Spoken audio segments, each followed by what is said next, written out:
Well, William, I'm sorry I've neglected you for so long. But here finally is another story about Thomas. And it's called Thomas's Train.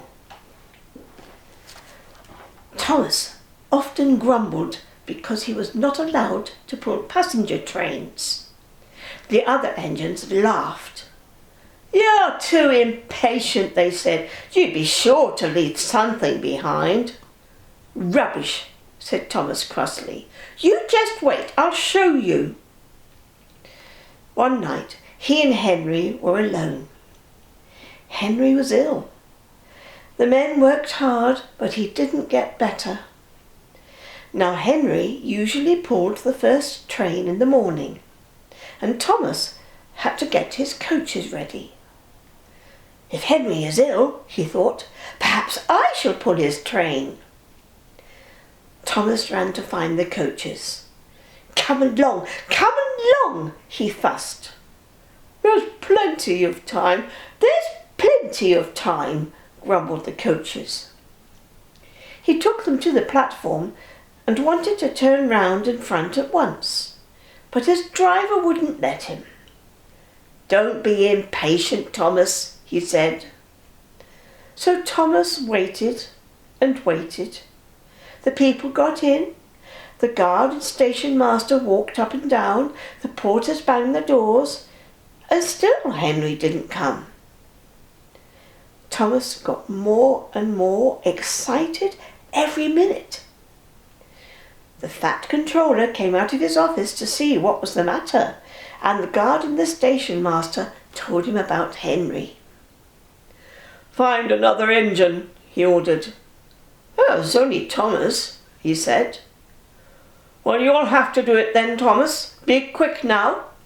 So Thomas ran round to the front and back down to the coaches ready to start. "Don't be impatient," said his driver. "Wait till everything is ready." But Thomas was too excited to listen to a word he said. What happened then, no one knows. Perhaps they forgot to couple Thomas to the train. Perhaps Thomas was too impatient to wait till they were ready. Or perhaps his driver pulled the lever by mistake. Anyhow, Thomas started. People shouted and waved at him, but he didn't stop. "They're waving because I'm such a splendid engine," he thought importantly. "Henry says it's hard to pull trains, but I think it's easy. Hurry, hurry, hurry," he puffed, pretending to be like Gordon. As he passed the first signal box, he saw the man leaning out of the window and waving to him, shouting.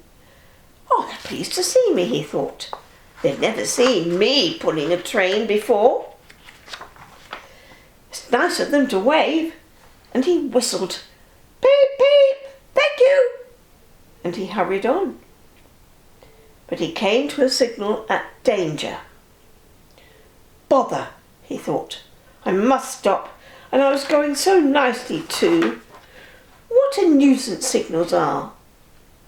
And he blew an angry beep, beep on his whistle. One of the signalmen ran up. "Hello, Thomas," he said. "What are you doing here?"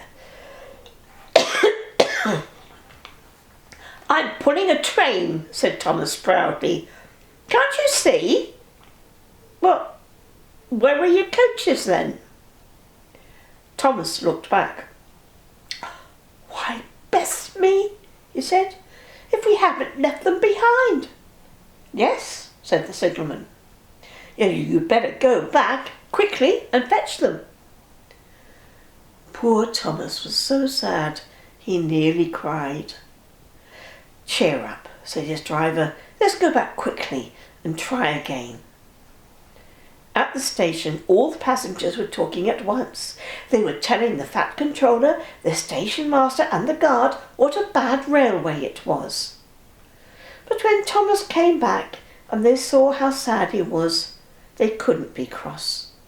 So they coupled him to the train, and this time he really pulled it. But for a long time afterwards, The other engines laughed at Thomas and said,